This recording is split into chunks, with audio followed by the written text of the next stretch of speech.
Está no ar o programa Pílulas e Catéter. Administrando a sua dose diária de saúde e bem-estar com informações e curiosidades da área da saúde.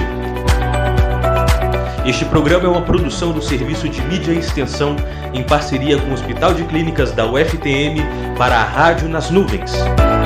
Equipe: Andréia Malaquias, Luana Cunha e Kate Árabe. Hoje, então, nossa entrevista vai ser com o Dr. Luciano Matias, formado em Medicina e foi residente em Anestesiologia e mestre em Ciências da Saúde, ambas pelo UFTM, Universidade Federal do Triângulo Mineiro. Antes da gente começar propriamente a entrevista, eu gostaria, em nome da Rádio nas Nuvens, e do programa Pílulas e Catéter, agradecer a sua participação e pedir que você se apresente, contando um pouco sobre a sua trajetória profissional aqui em Uberaba, Minas Gerais.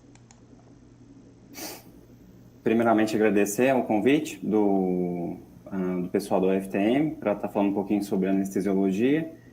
E eu me formei pela UFTM em 2011, no final de 2011, e em 2013 eu comecei a residência médica em anestesiologia na UFTM. Terminei em fevereiro de 2016 e em 2016 mesmo eu já comecei a carreira acadêmica já na faculdade como professor. Hoje eu sou professor de anestesiologia da faculdade, da disciplina, e sou médico anestesiologista também do HC da UFTM e trabalho no Hospital Escola desde 2016, atuando tanto quanto médico quanto professor na universidade. E trabalho em outros hospitais também aqui da cidade de Uberaba. Como já foi falado por você, você é anestésio e o nosso tema vai ser anestesiologia. Então, a primeira pergunta, que eu acho que é de praxe, que muitas pessoas pode parecer uma coisa leiga, mas não é o que acontece durante uma consulta com anestésio? O pessoal tem muito essa dúvida em relação à consulta pré-anestésica.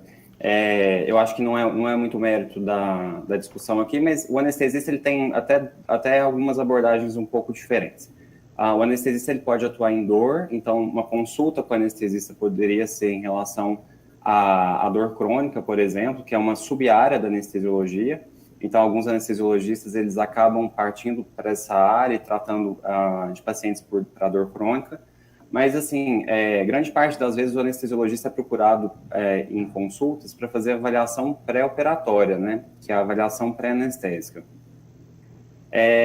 Hoje em dia tem um pouco mais de cultura em relação a essa consulta, que sempre os cirurgiões acabam sempre encaminhando para a gente o paciente que tem uma cirurgia proposta, que vai ser submetido a um procedimento cirúrgico, e essa consulta, assim, de forma bem resumida, ela serve para a gente conhecer o doente, conhecer o paciente, conhecer as comorbidades que ele tem, passado cirúrgico dele, passado anestésico, se ele já foi submetido a alguma anestesia, se já teve alguma intercorrência em outros procedimentos cirúrgicos, anestésicos, que ele tenha para falar para nós, anestesiologistas, além de saber algumas doenças também, eventualmente de familiares, doenças mais graves, de cunho genético, que a gente sabe que pode ter implicância no ato anestésico e em complicações anestésicas em si.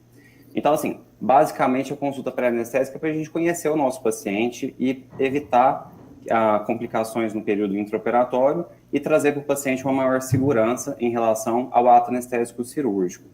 Além disso, muito se fala em relação à consulta pré-anestésica que ela tem vários benefícios, que um deles seria conhecer o anestesista, ou pelo menos conhecer o anestesista do grupo e saber qual que é a possibilidade de ser aquele anestesista, se vai ser outro, já ter informado quem vai ser, a técnica anestésica de escolha que o anestesista propôs para aquele procedimento cirúrgico. Então, o paciente ele já sai da consulta pré-anestésica já tendo um pouco de noção de qual anestesia que ele vai tomar para o procedimento cirúrgico, e isso acaba reduzindo muito a questão de ansiedade, a questão do medo que o paciente tem em relação à anestesia, que é uma das coisas mais comuns a gente ouvir.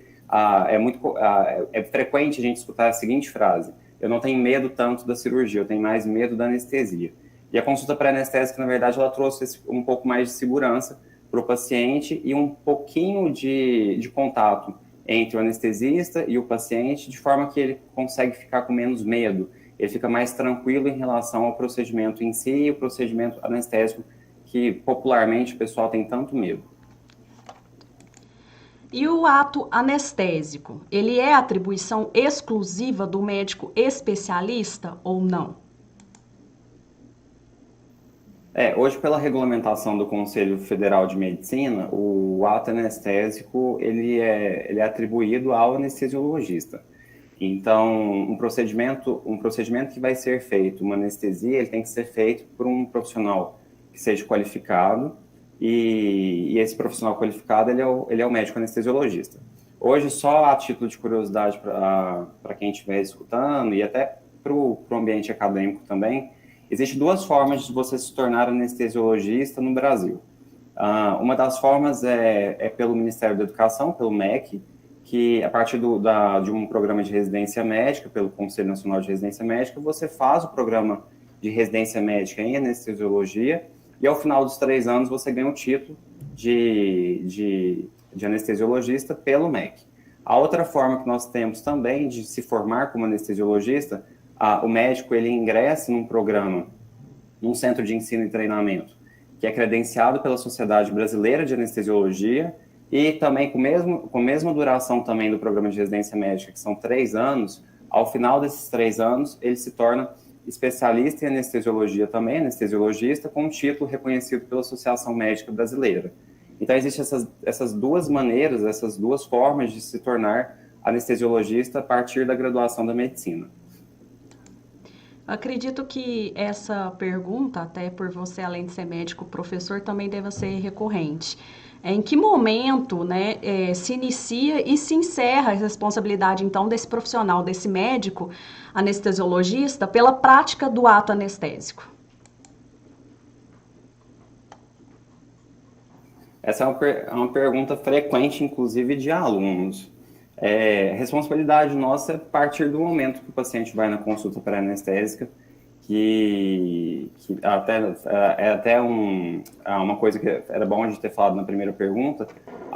Quando o paciente vai na consulta pré-anestésica, a gente tem que fazer uma série de perguntas para o paciente sobre todas as doenças e comorbidades que ele tenha, né, que ele tem ou já teve, e comorbidades e complicações, além de exame físico que deve ser feito, avaliação de vias aéreas para trazer uma maior segurança ao ato cirúrgico em si, a checagem de exames laboratoriais, exames complementares, eletro, raio-x, ecocardiograma, e eventualmente até pareceres de outros especialistas, como cardiologia, para trazer uma maior segurança para o paciente. Então, quando a gente fala do ato anestésico em si, ele não envolve só o intraoperatório. Hoje a gente trabalha muito com o termo perioperatório, né, que ele se inicia no pré-operatório, ele tem o intraoperatório e ele tem o pós-operatório também. Então, seria o perioperatório todo esse período. E o anestesiologista, ele atua em toda essa parte. No pré-operatório, com avaliação pré-anestésica, pré-operatória.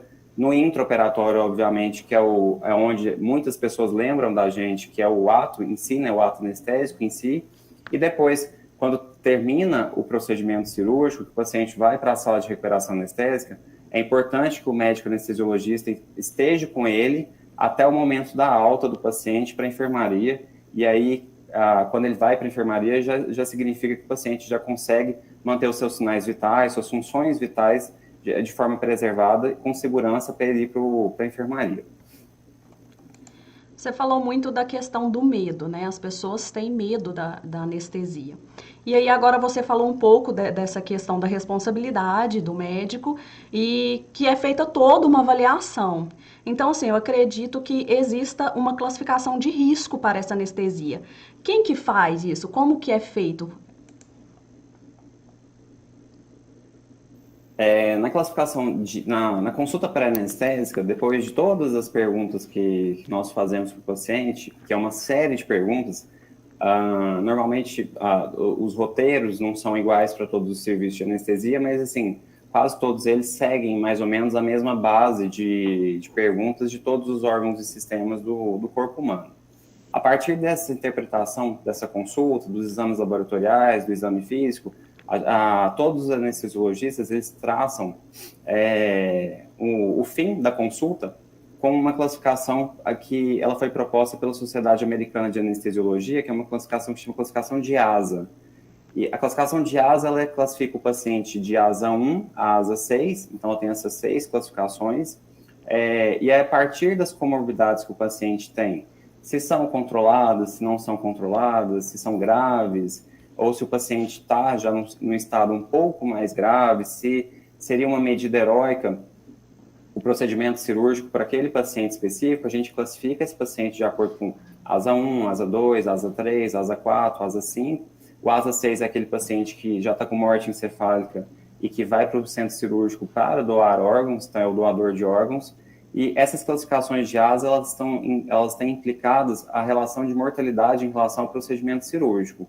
Ou seja, um paciente que não tem comorbidades sistêmicas, ele não tem uma doença, e não é tabagista também, um paciente saudável, ele tem um risco, né, uma porcentagem de risco de mortalidade muito inferior, que é o paciente que é ASA 1. À medida que essa classificação ela vai sendo crescente, então, ASA 2, o ASA 3, o ASA 4, essa mortalidade ela vai aumentando gradativamente. Essa é uma classificação do anestesiologista, que é a classificação de ASA. Existem outras classificações também que sempre estão envolvidas no contexto pré-operatório, que são classificações de cardiologistas, que classificação de Goldman, a classificação de Lee, a classificação da Sociedade de Cardiologia do Estado de São Paulo, que elas também classificam o paciente dos riscos do procedimento cirúrgico, mas normalmente são cardiologistas que fazem. Mas todas elas visam a segurança do paciente, visam que o procedimento tenha um desfecho favorável e que o paciente saia da cirurgia de forma adequada, que a gente planeje de forma adequada o procedimento, o intraoperatório, né, o perioperatório em si.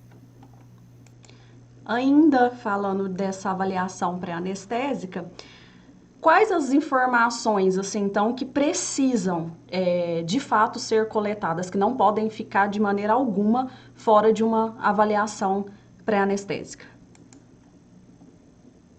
O roteiro é grande, viu? Ele é vasto.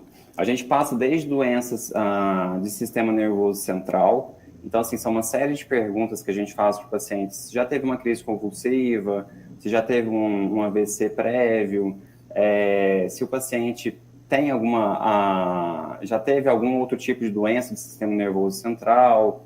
A gente passa depois para o sistema cardiovascular. Se o paciente já teve sopro, arritmia, se ele já infartou alguma vez, se ele já teve angina, se ele tem falta de ar aos esforços, se ele já teve trombose alguma vez, se tem hipertensão arterial sistêmica. Depois a gente pula para a parte já endócrino-metabólica, se o paciente tem problema de tireoide, se tem problema de diabetes, se o paciente fuma, se ele tem alergia a alguma medicação. E aí vem a questão do passado histórico, tanto do paciente em relação à cirurgia, se ele já foi submetido a algum procedimento cirúrgico, se houve alguma complicação em relação à cirurgia que o paciente foi submetido, se houve complicações relacionadas à anestesia, passado também de anestesia da família, se teve alguma complicação ou não, hábitos de vida do paciente, que implicam muito, como tabagismo e etilismo, uso de drogas também. Isso tem que ser falado na consulta pré-anestésica, que isso implica numa maior gravidade para o paciente que vai para o procedimento cirúrgico. Extremamente importante as drogas, os medicamentos que o paciente toma. É importante que a gente saiba a classe medicamentosa, as doses que o paciente usa, o horário que ele usa, porque eventualmente uma ou outra medicação tem que ser suspensa, ou eventualmente tem que ser reduzida a dose da medicação para o procedimento cirúrgico em si. Às vezes tem que transicionar alguma medicação, o paciente usa algum anticoagulante, a gente tem que passar um outro anticoagulante para ele, tem que transicionar um anticoagulante para outro, para o procedimento cirúrgico dele ser mais seguro.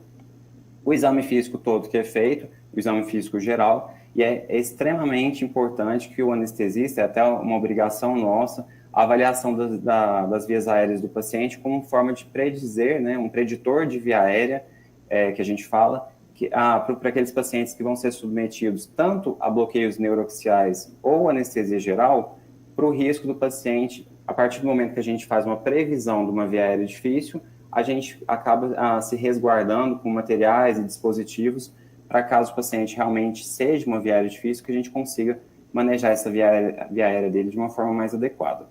Então, assim, tudo isso é importante de ser visto, né, de ser conversado com o paciente, de ser anotado, por mais que eu esteja fazendo avaliação pré-anestésica, mas que não vai ser eu que vou anestesiar o paciente, isso tudo tem que ser anotado na ficha da avaliação pré-anestésica para o anestesiologista que vai anestesiar, que ele veja que foi tudo visto isso, conferido, conversado com o paciente, conversado sobre os riscos, visto a questão da via aérea difícil, anotado os preditores todos na ficha de avaliação.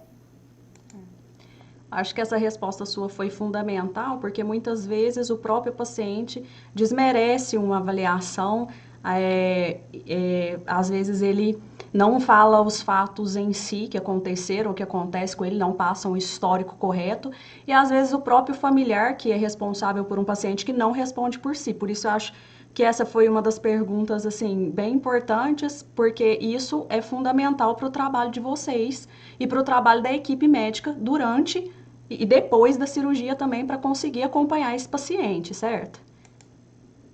Certo. Inclusive, até é uma importância grande que as pessoas entendam, tanto da necessidade, né, de falar realmente o que ele tem de patologia, porque muitas vezes isso implica muito nos riscos. Se o paciente esconder alguma doença que ele tem, ou esconder, por exemplo, um tabagismo, ou algum uso de droga ilícita, isso tem as suas implicâncias em relação à segurança do procedimento em si. Outra coisa que a gente tem uma grande dificuldade, às vezes, né, no ambiente do pré-operatório, a questão das medicações que o paciente toma. Muitas vezes ele vai para a consulta pré-anestésica e não lembra as medicações que toma, não leva um papelzinho anotado com as doses, os nomes dos remédios, e aquilo acaba prejudicando um pouco a gente na abordagem do paciente e na insegurança que a gente fica em relação, será que aquele paciente toma qual remédio? Será que ele toma algum anticoagulante, algum AS? Será que a gente pode manter? Será que isso aí vai ficar suspenso? Então, assim, é importante que as pessoas saibam a necessidade que nós temos de saber, de conhecer o paciente, conhecer o doente, naquele momento que é oportuno, né? É aquele momento de segurança, porque é uma consulta, ou seja, o paciente não está sendo submetido à anestesia naquele momento, ele não está sendo submetido ao procedimento cirúrgico em si. É uma consulta que tem tempo, que é segura, que se precisar, se o paciente desejar e o médico realmente, se a gente perceber que o paciente não traz informações de forma adequada, a gente consegue marcar um retorno, o paciente consegue retornar à consulta para trazer essas informações para a gente, que são fundamentais.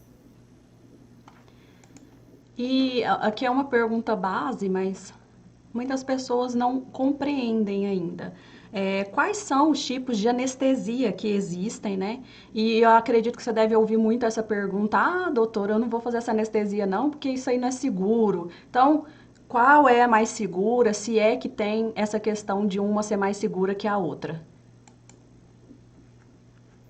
Bom, de forma geral, a gente divide a anestesia em anestesia geral, que é quando o paciente ele fica totalmente inconsciente sobre o meio, né? Então ele tem inconsciência total, e os bloqueios, né? Os bloqueios loco-regionais. Então a anestesia geral é aquela anestesia que o paciente realmente não se lembra de nada do que acontece durante o procedimento cirúrgico. São feitas diversas drogas e medicamentos durante o induzir, né? A indução anestésica, depois para manter esse paciente sobre inconsciência durante todo o procedimento cirúrgico, e no despertar a gente faz também medicações para que o paciente acorde logo ao término do procedimento cirúrgico em si. Então, a anestesia geral é um tipo de anestesia que existe. Quando a gente fala de bloqueios loco-regionais, de anestesia loco-regional, existem os bloqueios neuroaxiais, que são a anestesia, a raquianestesia e a peridural, que são as mais conhecidas. E existem os bloqueios regionais hoje em dia, muito utilizados, inclusive com um avanço muito grande do uso do ultrassom, que nós conseguimos fazer, por exemplo, bloqueio de plexo braquial, bloqueio femoral, bloqueio ciático, que a gente consegue bloquear uma região, né, do corpo, por exemplo, faço bloqueio do plexo braquial, consigo bloquear o braço do paciente, fazer uma anestesia do braço e consigo fazer um procedimento cirúrgico do braço. Raquianestesia e peridural, que são as mais conhecidas, né, que são anestesias que são feitas na coluna vertebral do paciente, e que popularmente tem o pessoal que tem medo da RAC, tem o pessoal que tem medo da epidural, tem o pessoal que tem medo da anestesia geral. De forma geral, não existe uma que seja mais segura do que a outra. Por isso que uma avaliação com o anestesiologista antes do procedimento cirúrgico é extremamente importante para a gente avaliar qual que é o tipo de anestesia mais segura para aquele paciente específico. Então, a gente acaba sempre avaliando o procedimento cirúrgico que vai ser realizado, as comorbidades que o paciente tem, eventualmente alguma situação específica do momento do intraoperatório, por exemplo, se o paciente está de jejum, se não está de jejum. Então, todas essas circunstâncias, normalmente ele pode não estar de jejum, por exemplo, numa situação de trauma, de um politrauma, ou um acidente de carro, ele chega para operar e ele não está de jejum, porque é uma situação emergencial, e tudo isso tem que ser visto para trazer uma maior segurança para o paciente. Então, de forma geral, uma anestesia, RAC anestesia, ou anestesia geral, ou a peridural, todas elas têm a sua segurança, desde que a gente avalie o paciente com as suas doenças, desde que a gente avalie o procedimento cirúrgico e interprete essas relações, né, faça essa correlação paciente, doença, procedimento cirúrgico, e escolha a anestesia mais apropriada para aquele paciente específico. E para desmistificar, assim, para a gente fazer um esclarecimento de forma geral, como que a anestesia ela age no corpo humano, né?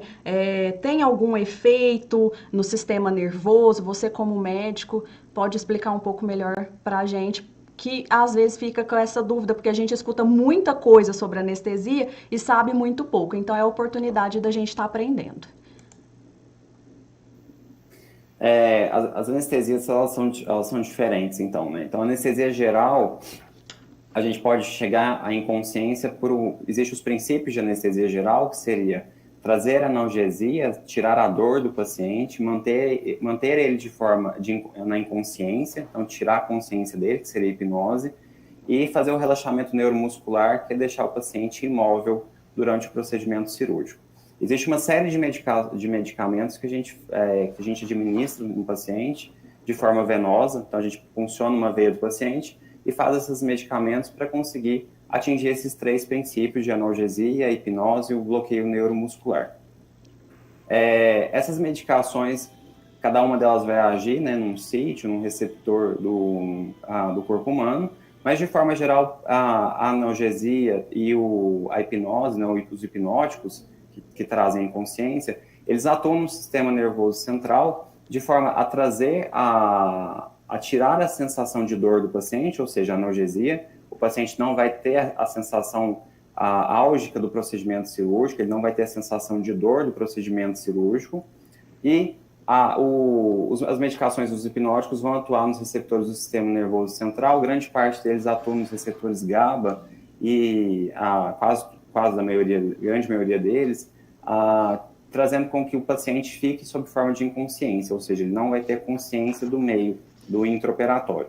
Então, a anestesia geral é parte do princípio de medicações que são feitas normalmente por via venosa, que chegam aos princípios da anestesia geral de inconsciência, analgesia e o bloqueio neuromuscular. Aqui no Brasil e até fora do país, grande parte das vezes a gente faz a manutenção da anestesia geral sob forma de anestésicos voláteis, que são líquidos, que através de diferença de pressão eles se tornam vapor, e é o que mantém o paciente sob a inconsciência durante o intraoperatório quase todo. Que aí, associado às medicações venosas mais a medicação inalatória, a gente chama que a gente faz uma anestesia geral balanceada, que são medicações venosas, e depois a gente mantém o paciente com medicação inalatória durante o intraoperatório como um todo. Os halogenados também, os halogenados, que são as medicações inalatórias, eles também agem no sistema nervoso central de forma a manter o paciente sob a inconsciência, também agem no receptor GABAérgico também, praticamente agora eu falei, quase todos eles têm os mesmos princípios de manutenção do paciente sob inconsciência pelos mesmos receptores. Então, eles mantêm o paciente durante todo o período intraoperatório, o paciente fica de forma inconsciente e sem dor, né? Dá analgesia para o paciente. As outras formas de anestesia que são a raquianestesia e a peridural, o paciente vai ser submetido a uma anestesia na coluna vertebral e através do qual o anestesiologista ele consegue acessar o neuroeixo que a gente fala. Então vai ser injetado, vai ser administrado o anestésico local ou no espaço epidural, que é antes do ligamento da dura mater, ou na raquianestesia, o anestésico local ele vai ser injetado no espaço subaracnoide, vai ser injetado no líquor do paciente. O anestésico local ele tem a capacidade de bloquear a propagação do impulso nervoso. Então, a partir do momento que se injeta, que se administra o anestésico local nessas localizações do sistema nervoso, a gente consegue bloquear a sensação álgica, bloqueando o impulso, né, a propagação do impulso nervoso daquele paciente. Então, o anestésico local são drogas extremamente conhecidas. Um dos princípios do anestésico local é a reversibilidade. Então, a partir do momento que a gente administra o anestésico local no paciente, passados algum tempo, cada medicação tem a sua farmacologia, tem a sua duração, a gente sabe que aquela propagação do impulso nervoso vai retornar e o paciente, depois do período operatório, ele vai voltar a ter as sensações de tato, sensação de frio, e eventualmente até a sensação de dor que o paciente vai ter depois do pós-operatório. Então a gente acaba tendo que complementar a analgesia do período pós-operatório, porque a anestesia propriamente dita, ela vai passando o efeito ao longo do tempo. A outra forma de anestesia que a gente tem, que são os bloqueios periféricos, né, os loco-regionais, que a gente fala, bloqueio de plexo braquial, bloqueio ciático, bloqueio femoral, também trabalham com anestésicos locais, também trabalham com a questão do bloqueio da propagação do impulso nervoso, mas elas trabalham em formas diferentes, porque não é no sistema nervoso, igual a raquianestesia e a peridural. O anestésico local nesses bloqueios, eles são administrados nos próprios nervos, nos troncos nervosos, por exemplo, no plexo braquial, aqui na região do pescoço, ou no femoral, na região da perna, bloqueando o impulso nervoso daquela região, daquela localização que a gente quer anestesiar. E falando em relação a isso ainda, qual é o tempo, então, de duração dessas anestesias?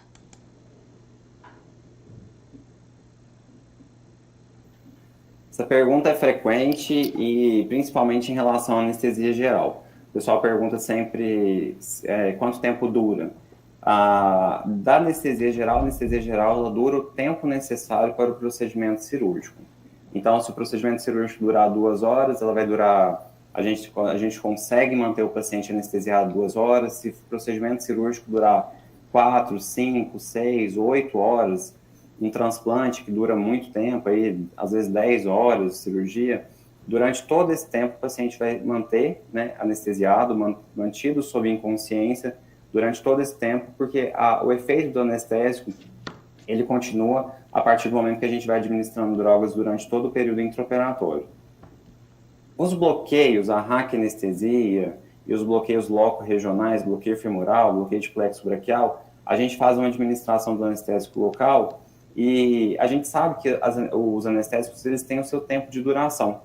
Então, uma raquianestesia hoje, ela, dependendo da medicação que faz e da dose, porque tudo depende de quanto eu faço de medicação, qual a medicação que eu fiz, a dose que eu fiz, mas normalmente elas duram, a raquianestesia, e dura em torno de 3 horas, pode durar, às vezes, dependendo se a gente coloca algumas outras medicações na RAC, pode durar, às vezes, umas 4 horas de anestesia mesmo, propriamente dita. E um detalhe importante que nós temos, e às vezes até uma dúvida, e o pessoal pergunta muito, a peridural a gente consegue passar um catéter no paciente, no espaço peridural, a partir do momento que a gente faz a anestesia, passa o catéter, e através desse catéter a gente pode ir administrando medicações ao longo do tempo. Então, ao contrário da raquianestesia, que ela é uma punção única, ou seja, eu faço a RAC, e aí, se a minha anestesia da raquianestesia durar 3 horas e meia, eu não vou conseguir depois fazer a administração nova de mais drogas na raquianestesia. A peridural, pela passagem do catéter, eu posso ir complementando a anestesia ao longo do tempo, ao longo do procedimento cirúrgico, e com isso o paciente pode ficar sendo anestesiado por bem mais tempo. Hoje em dia, um exemplo, né, que a gente pode dar da peridural, com catéter é na analgesia de parto. A paciente, logo que ela chega em pronto-socorro, já com sinais de que ela vai evoluir para o trabalho de parto, o anestesiologista faz a peridural, passa o catéter de peridural, e aquele catéter de peridural ele fica durante todo o trabalho de parto da paciente, ou seja, ele pode ficar 6 horas, 7 horas, 8 horas, sendo administrado medicamentos durante todo esse tempo para dar o alívio, né, tirar a dor da paciente do trabalho de parto em si.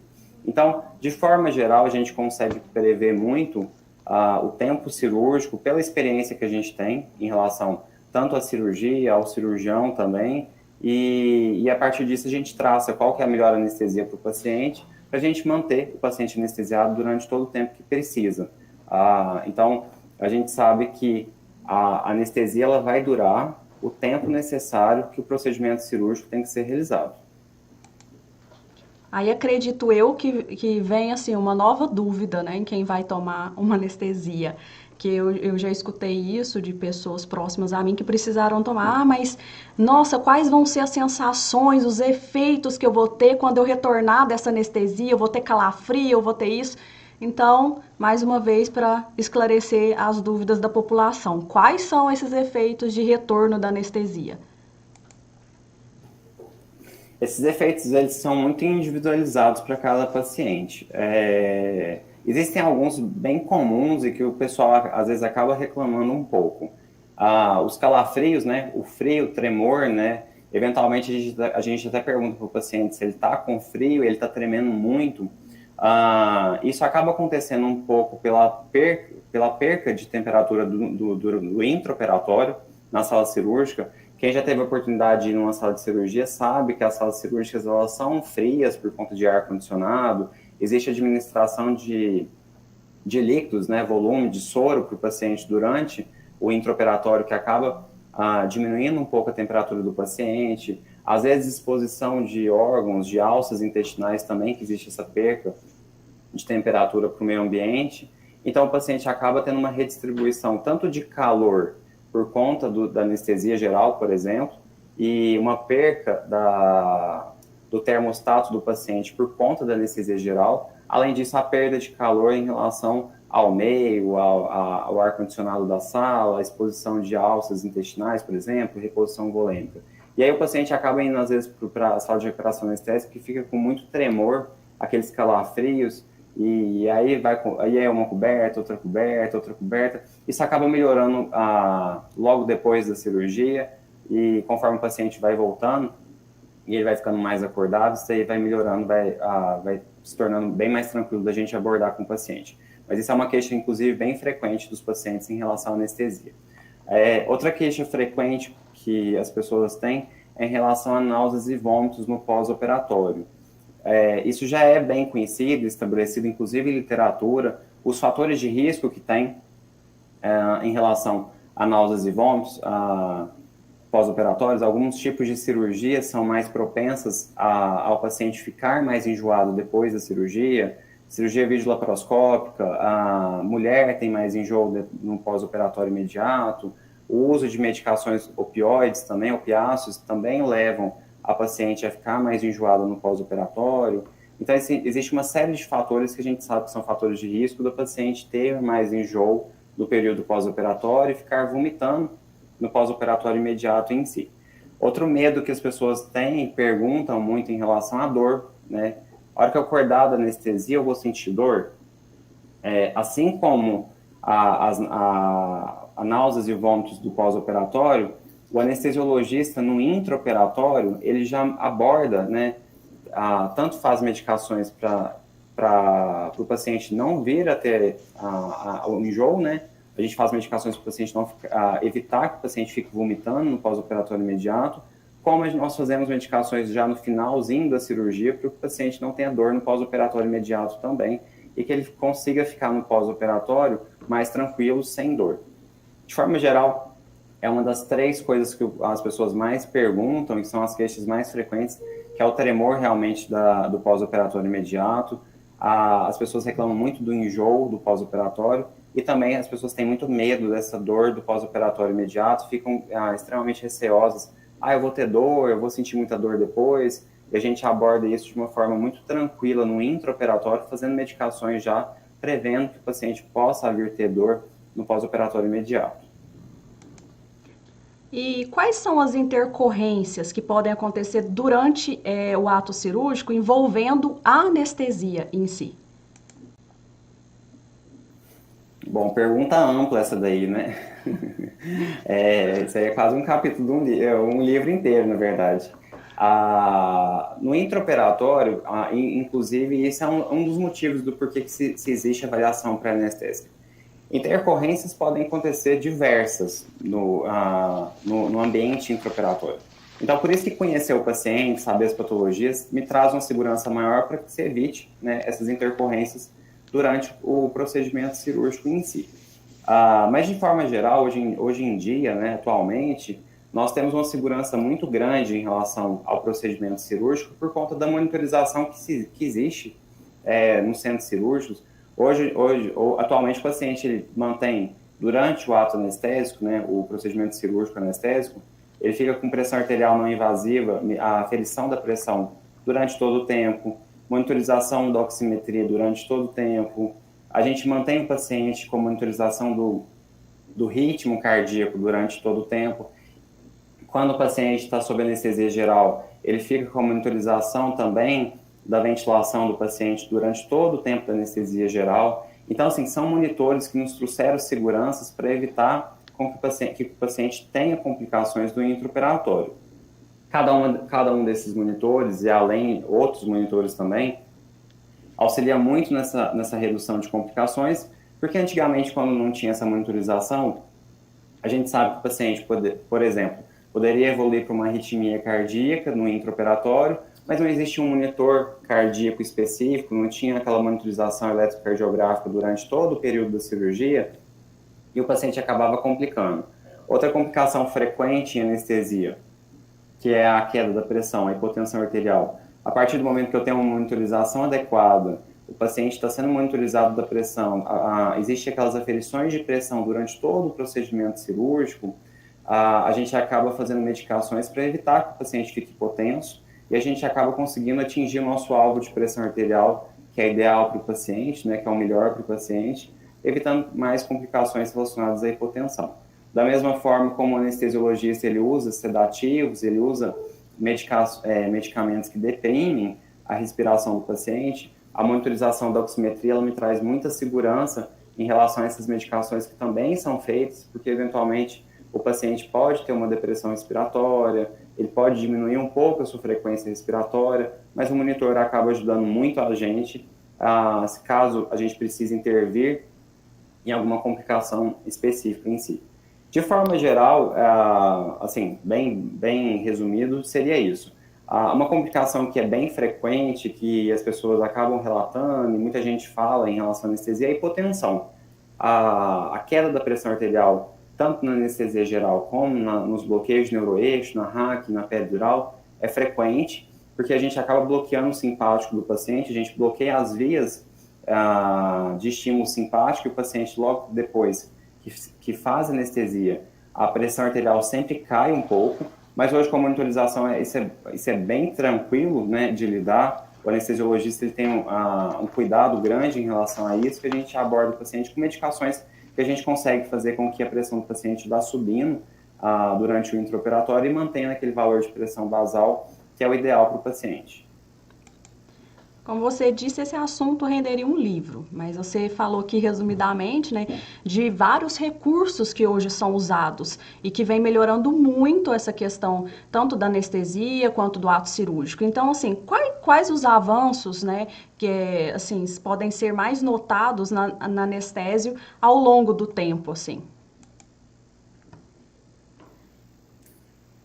Eu sou mais novo, então assim, eu peguei a geração mais nova, né? Então assim, eu já peguei a anestesiologia, a cadeira, tipo, a disciplina já com esses avanços tecnológicos e com essa segurança do ato anestésico em si.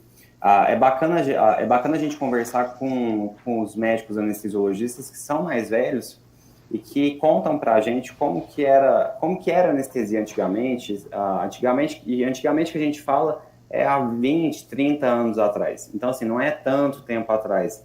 Houve um avanço muito grande aí a partir da década de 80 em relação à monitorização, em relação à segurança do procedimento cirúrgico, em relação à anestesia propriamente dita.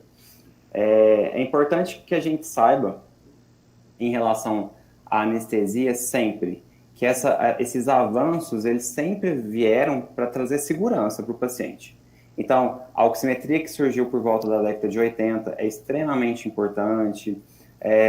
Hoje em dia, a monitorização eletrocardiográfica, a monitorização de pressão arterial não invasiva, hoje em dia, a anestesiologista consegue fazer ecocardiograma transesofágico durante o intraoperatório, durante o período de cirurgia, trazendo uma segurança para aqueles pacientes que são cardiopatas, que têm doenças cardíacas graves. Então, a gente consegue abordar esse paciente de forma muito mais adequada.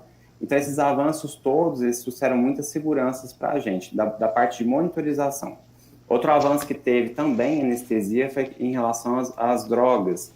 Antigamente, né, antes da década de 90, 80, existiam muitas medicações, drogas, né, que a gente usa em anestesiologia, que tinham um efeito muito duradouro. Elas eram medicações de longa duração. E hoje, cada vez mais, a indústria farmacêutica tem se especializado em medicações que sejam potentes o suficiente para manter o paciente anestesiado, mas que sejam curtas, que logo depois do período cirúrgico, que a gente consiga fazer com que o paciente volte, né, ao estado de consciência dele e que ele já preserve os sinais vitais propriamente ditos. Então, a segurança hoje que a gente tem em relação e os avanços de anestesiologia são monitorização adequada, que existe diversas, e a questão das medicações que hoje em dia elas estão muito mais propícias ao tempo cirúrgico, à redução do tempo cirúrgico, e que o paciente acorde muito mais rápido.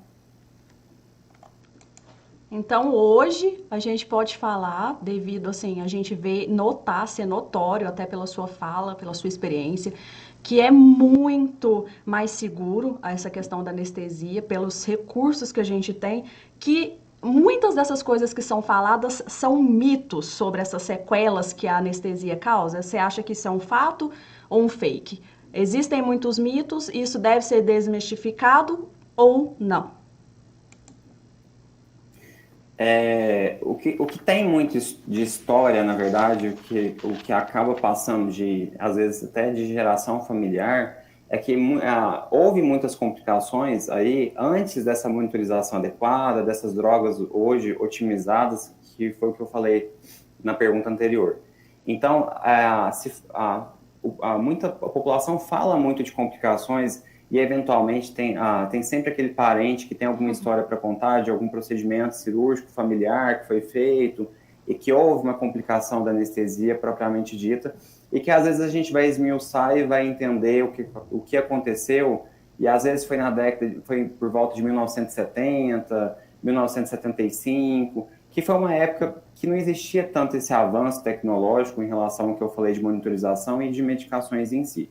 Então, sempre que a gente vai conversar com o paciente tem esse medo e ele tem esse receio de anestesia em relação à possibilidade de complicação ou alguma possibilidade aquela insegurança que ele tem, a gente tem que abordar o paciente perguntando qual foi a sua complicação, o que aconteceu na sua família, quando que foi, tentar explicar melhor, tentar entender, né, se realmente, por exemplo, foi uma alergia que o paciente teve, foi um choque anafilático, ou será que é só um efeito colateral da medicação, é um efeito que a gente já conhece.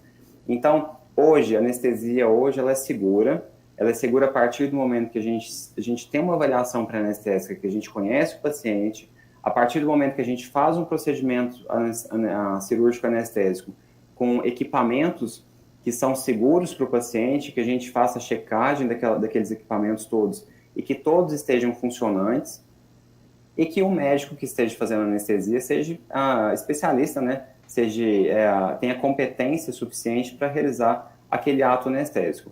Então, muito do que se fala hoje é fruto, né, do passado, é fruto de experiências passadas que as pessoas têm, às vezes até familiares, mas hoje o ato anestésico ele é extremamente seguro, o risco de complicações relacionadas exclusivamente à anestesia é muito baixo. Nós falamos sobre o ato anestésico, falamos sobre a consulta pré-anestésica, né? Isso é um tema muito abrangente, muito enriquecedor, e a gente ia ter que correr aqui muitas horas, dias, meses para poder responder tudo, com certeza. Mas agora, para a gente fazer uma última pergunta, e agora se tratando de medicina mesmo, de médico, eu queria saber, você nota que existe muito interesse dos estudantes de medicina em se especializar em anestésio e a pessoa que desperta esse interesse, qual é o perfil que ela tem que ter para se tornar um médico nesse ramo, né, nessa área de atuação? Eu acho que o interesse do acadêmico em relação à especialidade em si, ele tem avançado, né? Cada vez mais. E é engraçado que a gente vai conversar, nós professores vamos conversar com os alunos e não é que existe um perfil específico do acadêmico que vai fazer anestesia.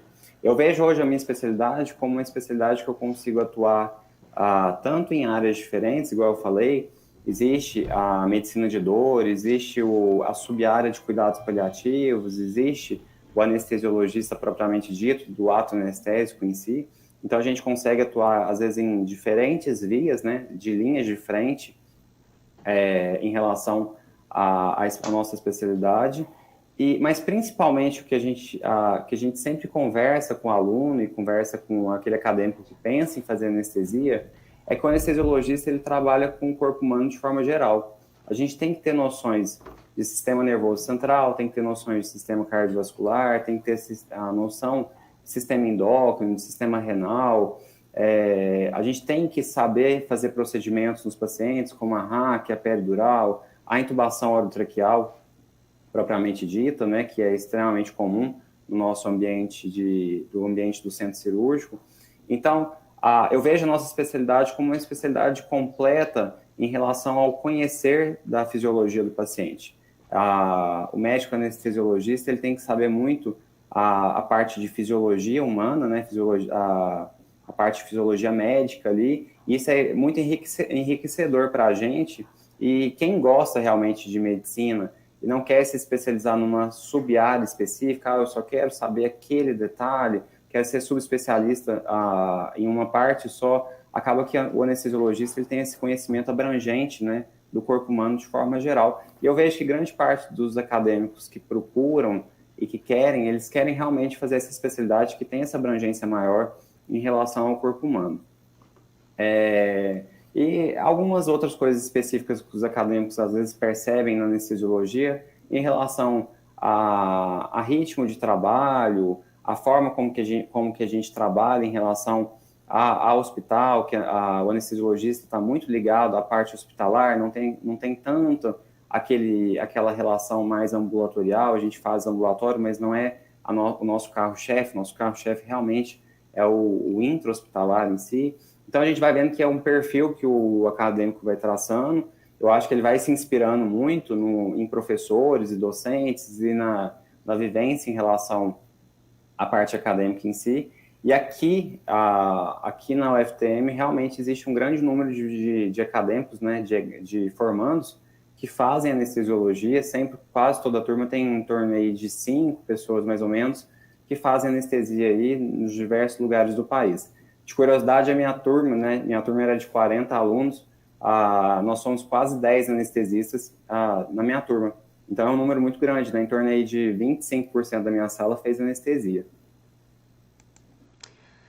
Doutor Luciano, a gente vai encerrar a nossa entrevista de hoje. Mais uma vez eu quero agradecer, em nome do programa Pílulas e Catéter, a sua presença, seus esclarecimentos, né, que com certeza foram de grande valia para a comunidade acadêmica e para a população e para a gente também aqui do programa. E por isso eu vou convidar a Andréia e a Kate, que são nossas produtoras, para também fazerem seus agradecimentos para você. Por favor, Kate, Andréia. Oi, Luciano. Muito obrigada pela sua disponibilidade, pelo seu tempo, pelo seu carinho aqui com a produção. E assim, nós esperamos contar com você para outros assuntos que sejam de importância para a sociedade, para os universitários, né? e que você possa nos atender aí o nosso chamado e ser nosso parceiro aqui na rádio. Oi, Luciano, também te agradeço a sua disponibilidade, mesmo aí com a agenda cheia, lotada, você tirar um tempinho para falar com a gente e com a população. Muito obrigada, viu? Eu que agradeço o convite. Eu acho importante falar um pouquinho sobre anestesia e ter a oportunidade, como eu tinha comentado, existem algumas perguntas que são perguntas, não é que são mais leigas, né? A população ela tem algumas dúvidas em relação à anestesia que às vezes a gente consegue esclarecer num bate-papo.